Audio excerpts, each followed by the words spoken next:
안녕하세요. 호세아 9장 1절에서 9절입니다. 1절. 이스라엘아 다른 민족들처럼 기뻐하거나 즐거워하지 말라. 내가 내 하나님을 떠나 음란한 짓을 했고 모든 타작마당에서 받는 음란한 짓의 대가를 좋아했기 때문이다. 이때는 아시리아가 이스라엘을 공격하기 전이었고 그들이 느끼기에 직접적인 재난의 징조는 없었습니다. 그래서 이스라엘은 전에 행하던 대로 계속해서 바알에게 풍요를 기원하면서 타작마당과 술틀에서 이교적 제의의식을 올리고 있었을 것입니다. 이방 사람들은 풍요 제의를 행하면서 육체의 탐욕, 즉 술 취함과 매음 등을 즐겼던 것입니다. 타작마당은 밀이나 보리를 타작하기 위해 사용된 넓고 평평하며 주변보다 지대가 높은 곳에 위치한 툭 터진 공간이었습니다. 바람의 힘을 통해 타작을 했기 때문에 바람이 잘 부는 언덕 위에 있게 됩니다. 당시 이스라엘 거의 모든 언덕은 예외 없이 바알 신전이 세워져 있었습니다. 그래서 곡식과 포도를 수확해서 담아놓은 다음에 바알 앞에서 음행을 하면서 이 모든 수확이 바알 덕분이라고 기뻐 뛰놀았습니다. 2절. 타작마당과 포도주 틀이 먹을 것을 내지 못하고 그곳에서 새 포도주를 내지 못할 것이다. 바알 앞에서 난잡한 우상숭배 행위를 저지르는 이스라엘의 범죄에 대한 대가로 기근이나 가뭄을 통해 그들에게 풍요로운 수확을 거두지 못하도록 막으실 것입니다. 풍요 제의를 바알에게 올려도 기근이나 가뭄 때문에 그들이 바라던 곡식과 포도를 얻지 못할 것입니다. 포도주 틀은 포도즙을 짜내기 위해 아래 위 두 개의 돌로 되어 있어 윗부분에 포도 열매를 넣고 압력을 가해 밑에 있는 오목한 돌에 즙이 모아지게 되는 구조로 되어 있었습니다. 3절. 그들이 여호와의 땅에서 살지 못하고 에브라임이 이집트로 돌아가고 아시리아에서 정결하지 못한 것을 먹게 될 것이다. 이집트로 돌아간다는 말은 비유적 의미로서 이스라엘 백성이 과거 노예 생활했던 것과 마찬가지로 비참한 생활을 하게 될 아시리아를 상징합니다. 정결하지 못한 것은 율법이 금하는 부정한 음식을 먹을 수밖에 없는 상황에 처할 것을 말합니다. 4절. 그들이 여호와께 포도주를 부어드리지도 않고 그들의 제사가 그분을 기쁘게 하지도 않을 것이다. 그것은 그들에게 애곡하는 사람의 빵처럼 돼서 그것을 먹는 사람들은 모두 정결하지 못하게 될 것이다. 그들의 빵은 자신들을 위한 것이어서 여호와의 성전에 들어가지 못할 것이기 때문이다. 애곡하는 사람을 말하는 것은 이스라엘이 초상집의 상황이라는 것입니다.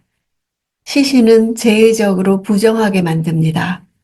그러므로 애곡하는 사람의 빵은 부정하여 하나님께 드릴 수도 없고 먹는 자를 더럽게 할 뿐입니다. 자신들만 먹을 뿐 하나님께 드릴 수 없습니다. 6절. 보라, 비록 그들이 멸망을 피했더라도 이집트가 그들을 모을 것이고 노비 그들을 땅에 묻을 것이다. 은으로 만든 그들의 귀중품은 잡초로 덮일 것이고 가시덤불이 그들의 천막을 차지할 것이다. 노브는 바로의 무덤인 피라미드로 유명한 이집트의 성읍 중 하나입니다. 바로의 무덤이 있기에 노비 그들을 땅에 묻을 것이라 했습니다. 과거에는 여호와께서 이스라엘 백성을 이집트로부터 모아 구원하셨지만 앞으로는 이집트가 그들을 모아 땅에 묻을 것입니다. 이는 아시리아의 침략으로 인한 멸망의 때에 목숨을 부지하기 위해 이집트로 달아날 사람들이 있다는 사실을 나타낸 것입니다. 그들이 죽음을 모면하기 위해 도망친 이집트는 사실상 그들에게 또 다른 무덤이 되고 말 것입니다.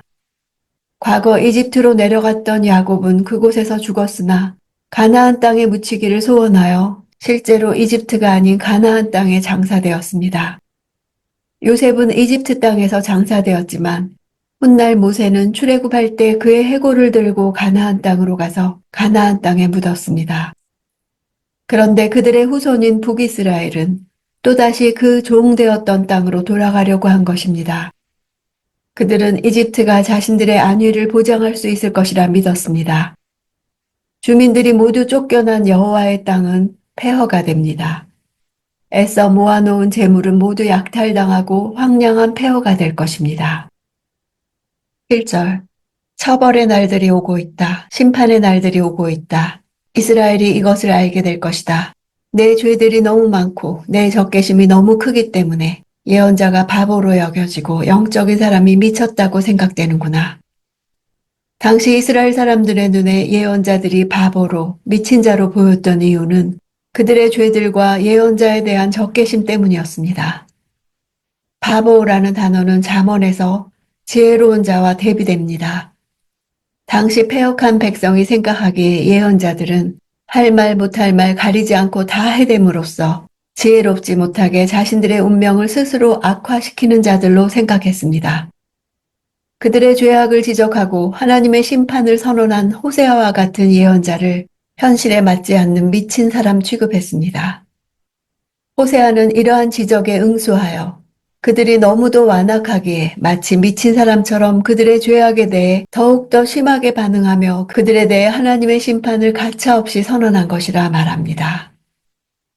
8절 예언자는 내 하나님과 함께 에브라임을 지키는 파수꾼이다. 그러나 예언자는 그의 모든 길에서 새 잡는 사람의 덫과 같고 그의 하나님의 집에서마저 적개심을 품었다. 예언자가 새 잡는 사람의 덫과 같다는 말은 하나님의 말씀을 증거하는 예언자가 회개하지 않는 완악한 백성에게는 그들의 멸망을 확정짓는 역할을 감당하기 때문에 나온 말입니다. 그런 예언자에 대해 이스라엘 땅 어디에서든 심지어 하나님의 집에서도 예언자들은 백성의 적개심을 경험할 것이라는 의미입니다. 9절 그들이 기브아의 시대처럼 깊이 타락에 빠졌다. 여호와께서 그들의 사악함을 기억하시고 그들의 죄들을 처벌하실 것이다. 기브아 사건은 영적 암흑기라 일컬어지는 사사시대에 일어난 일들 가운데서도 가장 잔인한 참극이었습니다. 레위인이 베냐민 지파에 속한 기브아에서 자기 첩이 강간과 살해를 당한 이후에 그 시체를 12조각으로 토막내어 이스라엘 땅 사방에 보내 기브아 사람들이 저지른 일을 알림으로 시작됩니다. 결국 그 일로 전 이스라엘은 베냐민 지파를 상대로 전쟁을 벌였고 베냐민 지파는 거의 전멸할 지경에까지 이르게 되었습니다. 그 사건은 사사시대의 암흑에 둘러싸인 이스라엘의 영적 상태, 그들의 음란함과 잔인함을 보여주는 대표적인 사건이었습니다. 호세아는 자기 시대의 이스라엘이 바로 그 옛날 사사시대에 그처럼 잔혹스럽고 추악한 짓을 저질렀던 시대와 같이 영적, 도덕적으로 타락했다고 지적하고 있습니다. 타작마당에서 기뻐하는 이스라엘 백성들을 향해 하나님은 기뻐하지 말라고 하십니다. 타작마당은 이스라엘의 변질된 모습을 단번에 볼 수 있는 곳이었습니다. 절기는 하나님께서 그들을 지켜주신 것을 기념하는 날이므로 그들에게 중요한 것은 추수 그 자체가 아니라 하나님의 구원을 기뻐하는 날입니다. 하나님은 구원을 추수와 연결시킴으로써 이 구원이 얼마나 복되며 풍성한 것임을 깨닫게 하신 것입니다. 이스라엘 백성들은 그들만이 가지고 있던 독특한 맛을 잃어버리고 이방 민족들과 똑같이 추수 자체를 더 풍성하게 하기 위해 행음하고 있었습니다. 나에게 중요한 것도 구원입니다.